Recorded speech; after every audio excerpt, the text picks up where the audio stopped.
ज्याही पद्धतीनं त्यांचा रोष व्यक्त केला, त्यांनी गेली 8 दिवस तयारी केली, सगळ्या प्रकारचं या ठिकाणी खर्च 2-3 लाख रुपयाचा खर्च केला, मंडप घातला, त्यांनी पेट्या, साहित्य सगळं या ठिकाणी जमा केलेलं होतं आणि मीडियाची तुमची प्रिंट मीडियाचे लोक त्या ठिकाणी मतदानासाठी प्रत्येक टेबलवरती बसून आहेत. पण या ठिकाणी प्रशासनाची भूमिका अशी आहे की एक जरी चिठ्ठी तुम्ही फाडली आणि एक जरी मत पोल झालं तरी तुम्हाला आम्ही या ठिकाणी कारवाईला सामोरं जावं लागेल. आम्ही सगळ्या फोर्ससहित या ठिकाणी उपस्थित आहे. तर आता आम्ही सगळ्यांनी विचार करून त्या ठिकाणी गावकऱ्याशी मी 5 मिनिटं चर्चा करेन आणि त्यानंतर आमचा निर्णय तुम्हाला सांगितला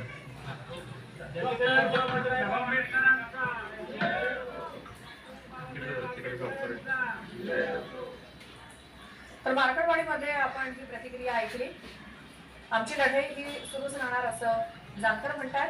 उत्तम जानकर हे देखील तिथे पोहोचले, कारण गावकरी त्यांच्याच समर्थनार्थ एकत्र जमलेले आहेत आणि एकूणच बॅलेट पेपरवरती निवडणूक घ्यावी हा आग्रह आहे त्यांचा. त्यामुळे थोड्याच वेळापूर्वी बॅलेटवरती मतदान घेण्याची प्रक्रिया सुरू होणार होती, मात्र ती अजूनही सुरू झालेली नाही. पोलीस अधिकारी सुद्धा थोड्या वेळापूर्वी तिथे पोहोचलेले होते आणि मार्कडवाडीचं वातावरण सध्या तापलेलं आहे. तिथे ईव्हीएम संदर्भात आक्षेप घेण्यात आलेला आहे, विधानसभा निवडणुकीच्या निकालासंदर्भात आक्षेप घेण्यात आलेला आहे. त्यामुळे आमची लढाई ही सुरूच राहणार असं उत्तम जानकर म्हणाले.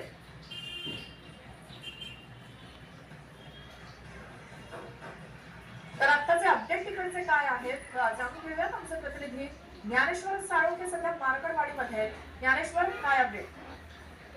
श्वेता, पोलीस प्रशासन आहे ते मार्कडवाडी गावामध्ये दाखल झालेले आहे आणि ग्रामस्थांना त्यांनी विनंती केलेली आहे की 163 कलम आहे ते या परिसरामध्ये लागू झालेले आहे आणि एक जरी मतदानाची प्रक्रिया तुम्ही राबवली तर तुमच्यावरती गुन्हे दाखल केले जातील. ती सगळी प्रक्रिया आहे ती बेकायदेशीर आहे, अशा पद्धतीचं पोलिसांनी स्पष्टपणे आहे ते निर्देश आहे ते दिलेले आहेत. यासोबत आमदार उत्तम जानकर यांच्याशी सुद्धा पोलिसांनी या संदर्भातले हे ती बातचीत केलेली आहे आणि त्यानंतर उत्तम जानकर हे आता काहीसे मागे आल्याचं आपल्याला पाहायला मिळतात. गावकऱ्यांशी ते आता या ठिकाणी संवाद साधतायत आणि त्यानंतर ही मतदान प्रक्रिया होणार का नाही ते स्पष्ट होणार आहे. मात्र एकूणच प्रशासनाचा दबाव आहे तो या ठिकाणी प्रचंडपणे होताना आपल्याला पाहायला मिळते. ज्या पद्धतीनं किंवा जितकी आवश्यक या ठिकाणी मतदार पाहिजे होते तितकी मतदार या ठिकाणी आलेले नाहीत. त्यामुळे ही मतदान प्रक्रिया पूर्ण पाडता येणं आहे ते उत्तम जानकर आणि त्यांच्या सहकार्यांना शक्य होणार नाही, गावकऱ्यांना शक्य होणार नाही आणि त्यामुळे आता या संदर्भातली गावकऱ्यांशी बोलणं काही ती पुढची भूमिका आहे ती घेतली जाणार आहे. दुसरा काही पर्याय या संदर्भातला आहे का या ठिकाणी शोधताना उत्तम जानकर पाहायला मिळतात. मात्र आजची प्रक्रिया आहे ते थांबवण्याचा काहीसा निर्णय आहे तो उत्तम जानकर यांच्याकडून येऊ शकते आणि त्या संदर्भात ते गावकऱ्यांशी सध्या संवाद साधताना पाहायला मिळतात आणि त्यानंतर ती पुढची भूमिका आहे ती जाहीर करणार.